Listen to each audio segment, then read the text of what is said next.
मेरा नाम है नादिर अली और आप देख रहे हैं डियर डॉक्टर। आज का टॉपिक मल्टीपल मायलोमा जिसे केलर डिजीज़ भी कहते हैं। ये एक ब्लड टाइप कैंसर है जिसमें इमेच्योर प्लाज्मा सेल बनते हैं या अमीनोग्लोबिन प्रोटीन जो इसमें से रिलीज़ होती है उसकी साख्त में तब्दीली आती है, जिसके नतीजे में अबनॉर्मल प्लाज्मा सेल्स और मोनोक्लोनियल अमीनोग्लोबिन प्रोटीन जो कि अमीनोग्लोबिन प्रोटीन है उसकी ज़्यादती हो जाती है।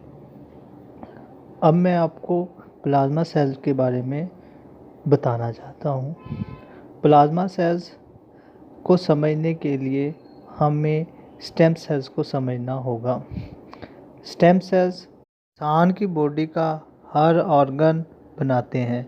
स्टेम सेल्स से ही मुख्तलिफ स्टेम सेल्स बनते हैं जो मुख्तलिफ काम सरअंजाम देते हैं। हम इधर ब्लड स्टेम सेल्स की बात करेंगे। ब्लड स्टेम सेल्स दो स्टेम सेल्स बनाता है जिसे माइलॉइड स्टेम सेल्स कहते हैं और लिम्फॉइड स्टेम सेल्स कहते हैं। माइलॉइड स्टेम सेल्स आगे आरबीसीज प्लेटलेट्स बनाता है और डब्ल्यूबीसीज के कुछ कंपोनेंट बनाता है जो कि ग्रैन्युलोसाइट्स हैं, जिसमें बेज़ोफिल, न्यूट्रोफिल, एसिनोफिल शामिल हैं। लिम्फोइड स्टेम सेल्स लिम्फोब्लास्ट बनाता है। लिम्फोब्लास्ट आगे जाकर बी लिम्फोसाइट, टी लिम्फोसाइट और नेचुरल किलर सेल्स बनाता है। Sir B lymphocyte bone marrow में बनते हैं और टी लिम्फोसाइट भी बोन मैरो में बनते हैं जो थैलमस में जाकर मैच्योर होते हैं। बी लिम्फोसाइट जब कोई इन्फेक्शन आता है तो बी लिम्फोसाइट उसे इनगल्फ कर लेता है, जिसके नतीजे में ये प्लाज्मा सेल में कन्वर्ट हो जाता है। प्लाज्मा सेल्स एक प्रोटीन की सक्रीशन करती है जिसे अमीनोग्लोबुलिन प्रोटीन कहते हैं।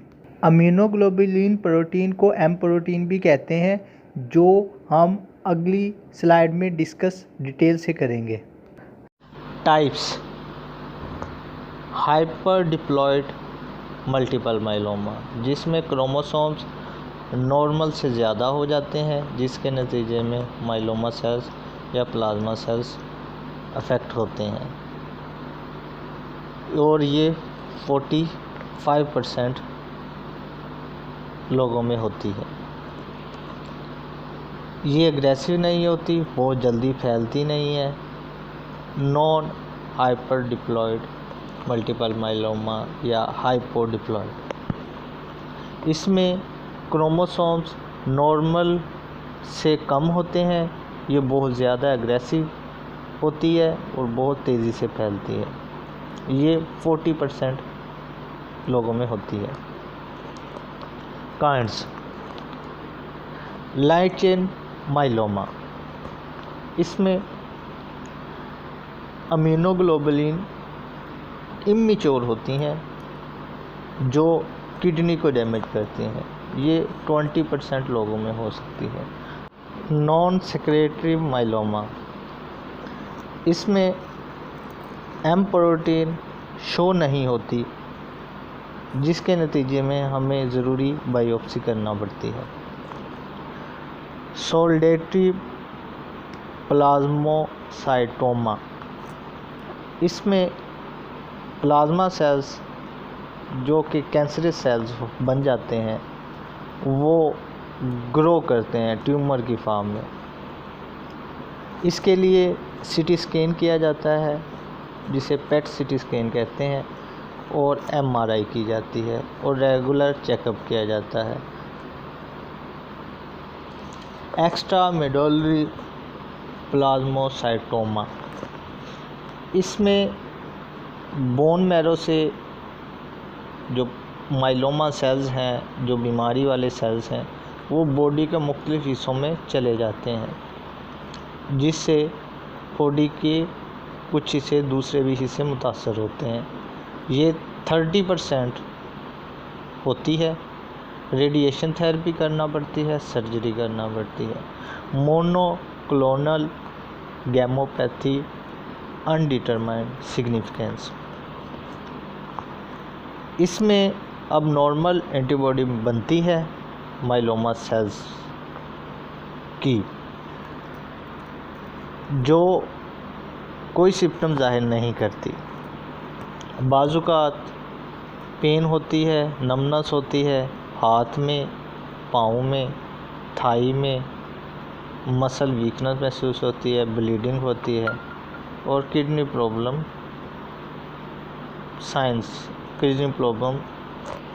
ज़ाहिर होते हैं।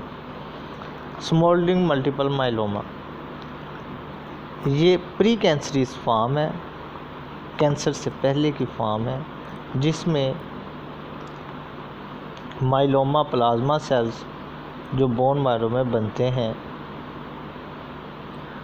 वो मोर एक्टिव माइलोमा बनाते हैं। ये 50% होती है और इसे डायग्नोज 5 ईयर के बाद किया जा सकता है। पहले इसके कोई सिम्टम या साइंस नज़र नहीं आते। अमीनोग्लोबुलिन डी IgD माइलोमा ये एक रियर टाइप है जिसमें 1% से 2% लोग मुतासर होते हैं और ये 60 ईयर लोगों में 60 ईयर से अबव या 60 ईयर की एज में होती है। अमीनोग्लोबुलिन ई मल्टीपल माइलोमा IgE ये बहुत ही रियर बीमारी है और बोन मैरो को क्विकली तबाह करती है। रिस्क फैक्टर 60 ईयर एज से अबव लोगों को ये बीमारी अक्सर होती है, जिसमें पेस्टिसाइड की वजह से भी हो जाती है, रेडिएशन में काम करने की वजह से भी हो सकता है, leather, would, sheet metal, nuclear industry में काम करने की वजह से बाद में इसके सिम्टम ज़ाहिर हो सकते हैं। एक्सपोज़र पेट्रोलियम प्रोडक्ट इंडस्ट्री में काम करने की वजह से भी ये बीमारियाँ हैं। कैपोसी सार्कोमा एक वायरस है और पीस वायरस है, इसकी वजह से भी हो जाए। पैथोफिजियोलॉजी बीमारी के काम, यानी कि जो बीमारी मल्टीपल माइलोमा जब हो जाती है तो उसकी वजह से हमारी बॉडी में कौन कौन से फंक्शन या कौन कौन से प्रॉब्लम होते हैं। टिश्यू इन्फिल्ट्रेशन हो जाती है, टिश्यू जो फिल्टर करता है ब्लड को वो नहीं कर पाता। लार्ज अमाउंट ऑफ पैराप्रोटीन जो कि मोनोक्लोनल गैमोपैथी अमीनोग्लोबिन प्रोटीन है वो बहुत ज़्यादा हो जाती है। इम्पेयरमेंट ऑफ इम्यूनिटी में ख़राबी आती है, इम्यूनिटी कम होना शुरू हो जाता है। लैब इन्वेस्टिगेशन CBC करते हैं, कंप्लीट ब्लड काउंट करते हैं, HB करते हैं, हीमोग्लोबिन चेक करते हैं, TLC का टोटल ल्यूकोसाइड काउंट करते हैं, टोटल ल्यूकोसाइड देखे जाते हैं, WBCs देखे जाते हैं कितने कितने। DLC करते हैं, एवरेज जो WBCs हैं उसके कंपोनेंट 5 होते हैं, उनकी एवरेज देखी जाती है। एल्ब्यूमिन करते हैं, BUN करते हैं, LDH किया जाता है जो प्रोग्नोसिस होता है और सेवेरिटी माइलोमा की प्रोग्नोसिस में डायग्नोस करने में मदद देता है। कैल्शियम देखा जाता है, क्रेटिनिन देखते हैं, बीटा माइक्रोग्लोबुलिन चेक किया जाता है जिसे B2M कहते हैं।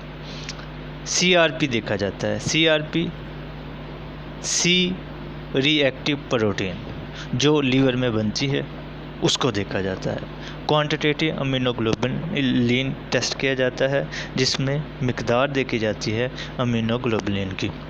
Sign and symptoms, bone pain होता है, अक्सर लोअर बैक में पेन होता है, लॉन्ग बोन्स में भी हो सकता है जैसे कि थाई की बोन्स और शोल्डर के बोन्स। रिब्स में पेन होता है, जनरलाइज मिलाइज होता है, वेट लॉस होता है, अनीमिया हो सकता है, थ्रोम्बोसाइटोपेनिया हो सकता है, ब्लीडिंग हो सकती है, रीनल फेलियर हो सकता है जो कि हाइपरकैल्सीमिया की वजह से होता है। लाइट चेन एम्लॉयड डिपोजिशन की वजह से। नोज़िया हो सकता है, फटीग हो सकती है, प्यास ज़्यादा लगती है, हाइपर विस्कोसिटी हो जाए, हेडेक हो जाता है, ब्रोजिंग हो जाती है और इस्कीमिक न्यूरोलॉजिक इन्फेक्शन हो जाता है, मेनिंजाइटिस हो जाता है। Range smouldering multiple myeloma, monoglobulin gammopathy, undetermined significance. ये कंडीशन है जिसमें प्लाज्मा सेल्स जो अमीनोग्लोबुलिन प्रोटीन खारिज करता है उसमें अबनॉर्मेलिटी आती है। इसमें अक्सर सिम्टम नज़र नहीं आता, पेशेंट को इससे कोई साइड इफ़ेक्ट नहीं शो होता। मल्टीपल माइलोमा, इसमें सर प्लाज्मा सेल्स या माइलोमा सेल्स ग्रो करते हैं और इकट्ठा होना शुरू कर देते हैं, जिसके नतीजे में ट्यूमर टाइप या कैंसर टाइप एक फॉर्म बना लेते हैं जो कॉम्प्लिकेशन पैदा करती है।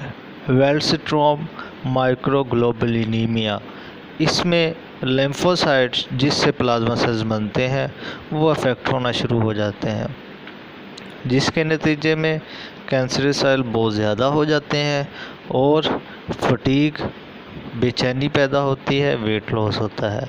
डायग्नोसिस, ब्लड टेस्ट किया जाता है जिसमें सीरम प्रोटीन इलेक्ट्रोफोरेसिस करते हैं।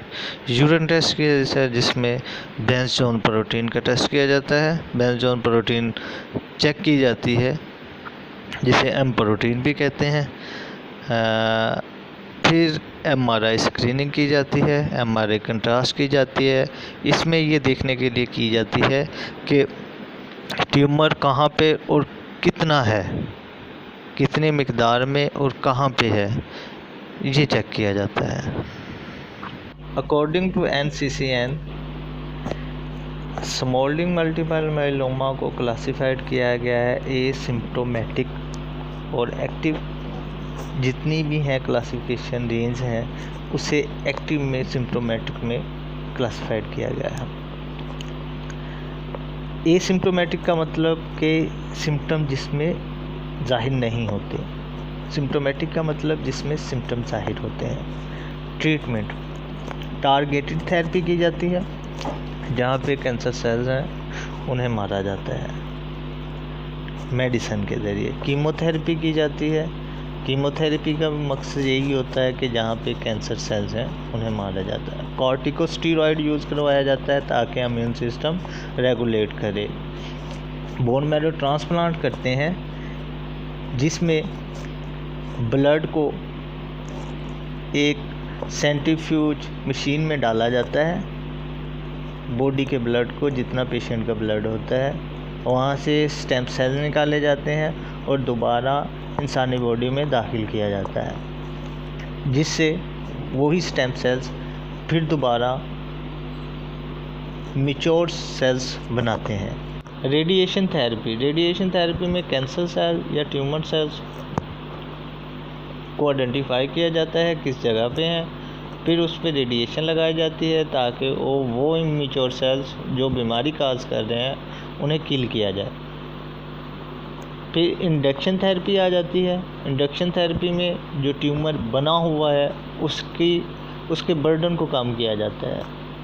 ट्रांसप्लांट इन एलिजिबल पेशेंट, जो पेशेंट ट्रांसप्लांट नहीं करवा सकते या उनमें इतनी बर्दाश्त नहीं है, उनके लिए कुछ मेडिसिन लिखी जाती हैं जिनमें लेनिल्डोमाइड, डेक्सामेथाजोन, बोर्टिज़ोमिब, डेक्सामेथाजोन, मेल्फ्लान, ये मेडिसिन इन्हें इस्तेमाल करवाई जाती हैं। सिम्प्टोमेटिक एनीमिया, सर माइलोमा की वजह से सिम्प्टोमेटिक एनीमिया भी हो सकता है जिसके सिम्टम वाज़ेह तौर पर नज़र आते हैं, जिसमें हम ब्लड ट्रांसफ्यूजन करते हैं और sometime erythropoiesis stimulating agent use करते हैं। प्लाज्मोफिरोसिस,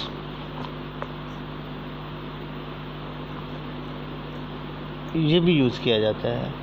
हाइपरकैल्सीमिया के लिए कैल्सीमिया के लिए रीनल फेलियर हो सकता है, जिसके लिए हम मेडिसिन यूज़ करते हैं, क्योंकि इसमें हाइपर कैल्सीमिया होने का खदशा बहुत ज़्यादा होता है। कैल्शियम लेवल बहुत ज़्यादा बढ़ जाता है।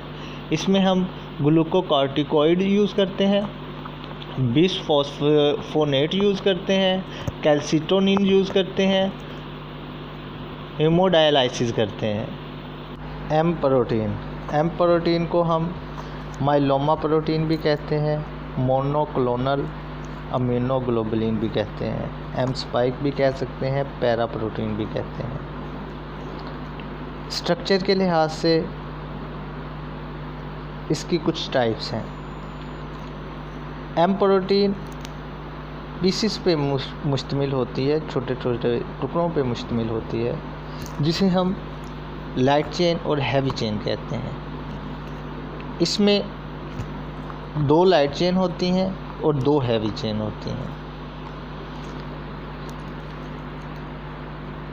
जो हैवी चेन होती हैं वो 5 काइंड की होती हैं, 5 किस्म की होती हैं। उसमें IgG, IgA, IgD, IgM और IgE होती हैं। जो लाइट चेन होती है वो 2 काइंड की होती है। उसमें कैपा और लैम्डा होते हैं। ये सभी माइलोमा काज करते हैं। अगर कोई एक IgG बन रही है तो वो दूसरी 4 नहीं बन रही तो वो माइलोमा काज करती है। अगर कैप्टा सिर्फ बन रही है, लैम्डा नहीं बन रही, तो फिर भी माइलोमा काज होता है। मोस्ट कॉमन माइलोमा में IgG बनती है, बकाया कोई अमीनोग्लोबुलिन नहीं बनती। और हाई लेवल में IgM बनती है, जिसे वेल्स्ट्रॉम माइक्रोग्लोबुलिनीमिया कहते हैं, और दूसरी अमीनोग्लोबुलिन नहीं बन पाती, जो कि प्लाज्मा सेल से बनती हैं।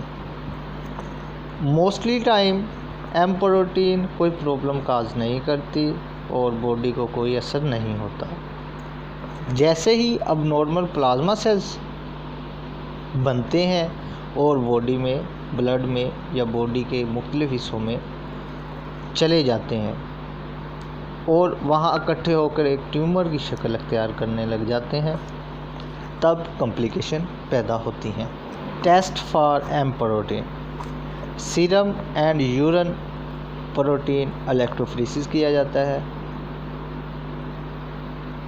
क्वांटिटेटिव अमीनोग्लोबुलिन टेस्ट किया जाता है, जिसमें क्वांटिटी देखी जाती है कि अमीनोग्लोबुलिन कितनी मिकदार में कौन सी बन रही है। अमीनो फिक्सेशन इलेक्ट्रोफोरेसिस किया जाता है, ब्लड का या यूरिन का, जिसमें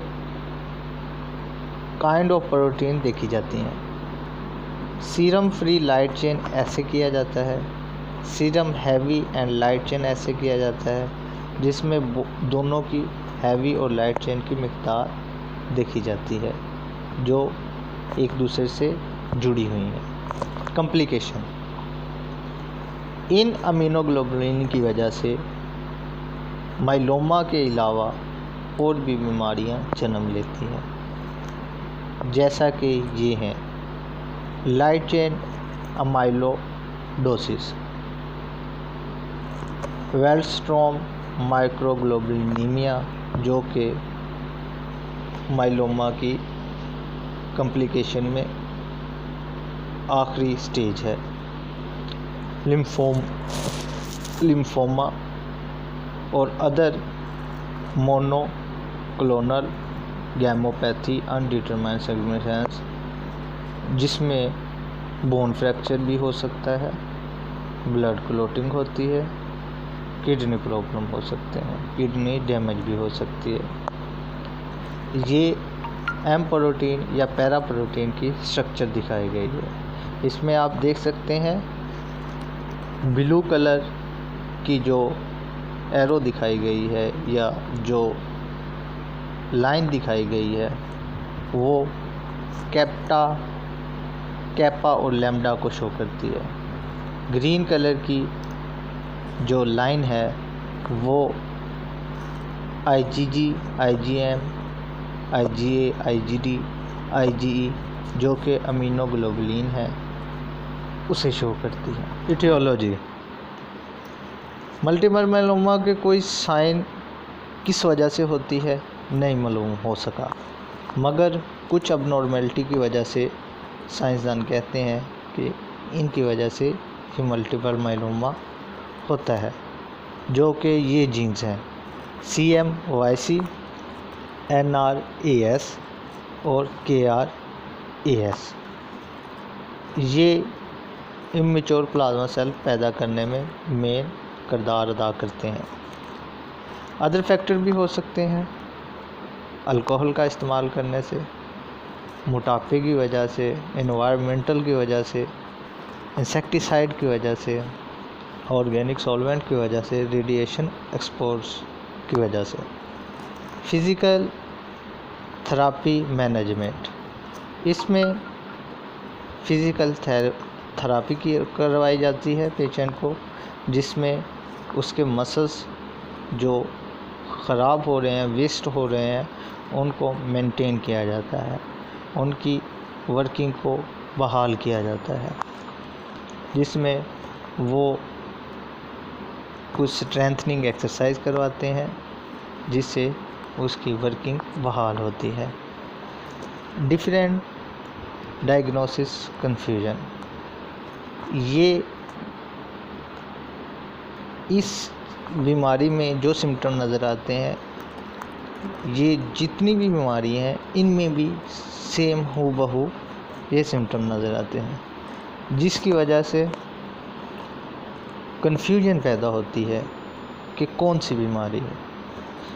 इसे डायग्नोस करने के लिए एक प्रैक्टिशनर, एक्सपीरियंस प्रैक्टिशनर इसे डायग्नोस कर सकता है, जो कि ऑन्कोलॉजिस्ट होता है। ऑन्कोलॉजिस्ट एक डॉक्टर होता है जो कैंसर की ट्रीटमेंट करता है, जो कि ये हैं connective tissue disorder, chronic infection, skeletal metastasis, cancer, other side monoclonal gammopathy, smouldering multiple myeloma, solitary plasmacytoma, Waldenstrom microglobulinemia, plasma cells leukaemia, multiple myeloma, amyloidosis. Thanks for watching.